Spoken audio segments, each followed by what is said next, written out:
Anyone can proclaim his views when life is easy, but when the sword is at his throat, that's when we see his true conviction.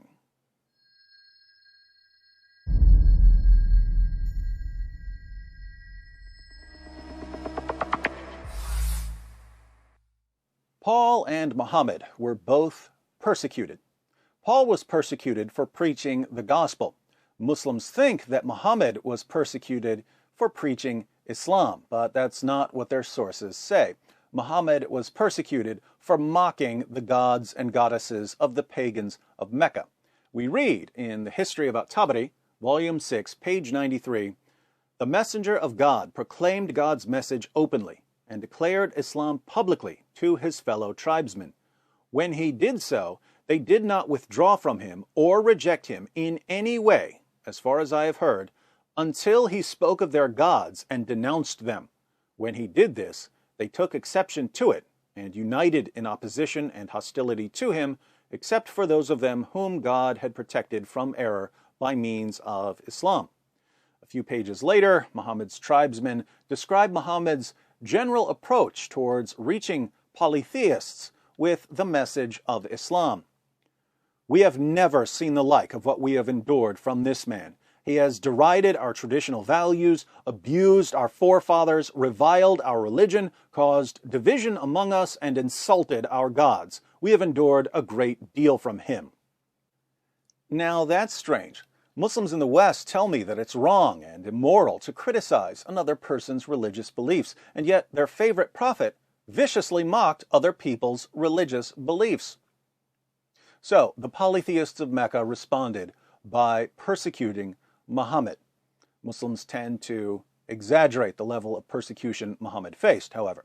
The pagans threw pebbles at him, they spit on him, they eventually decided to kill him, but this persecution only lasted a few years until Muhammad moved to Medina. That's when the persecuted Muhammad became Muhammad the persecutor. In comparing the lives of Muhammad and Paul, we quickly realize that the persecution Muhammad suffered was a joke compared to the persecution Paul suffered. Paul gives us a partial overview of his trials in 2 Corinthians 11. "I have worked much harder, been in prison more frequently, been flogged more severely, and been exposed to death again and again. 5 times I received from the Jews the 40 lashes minus 1. 3 times I was beaten with rods. Once I was pelted with stones. 3 times I was shipwrecked. I spent a night and a day in the open sea. I have been constantly on the move. I have been in danger from rivers, in danger from bandits, in danger from my fellow Jews, in danger from Gentiles, in danger in the city, in danger in the country, in danger at sea, and in danger from false believers. I have labored and toiled and have often gone without sleep. I have known hunger and thirst and have often gone without food. I have been cold and naked." Paul wrote these words in the mid-50s AD. He still had years of beatings and imprisonments ahead of him, so by the end of his life, most of his body would have been covered in scar tissue. The reason this is important is that the more you're persecuted, the more you'll be inclined to stop and think, was that really a revelation from God that I received? I need to be sure because it's costing me a lot. We know that Paul had complete confidence in his revelations because he endured outright torture over and over and over again.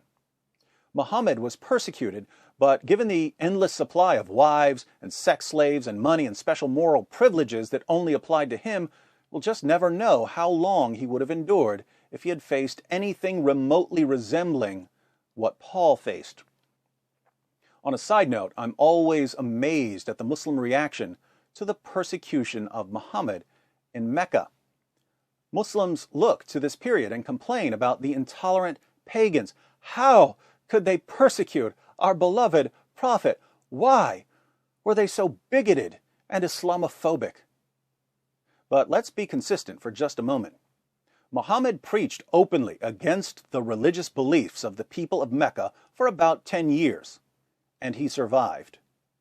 If I went to Mecca today and preached openly against the religious beliefs of the people who live there now, Would I last 10 years? Would I last 10 months? 10 days? 10 hours? If I stood outside the Kaaba and began openly preaching against the religious beliefs of the people of Mecca today, would I last 10 minutes? Muslims complain about the intolerance of the pagans who opposed Muhammad, and yet the pagans were far, far more tolerant than the man who subjugated them. Welcome to Islam, where tolerance, much like Muhammad's sexual attraction to his child bride Aisha, is a one-way street.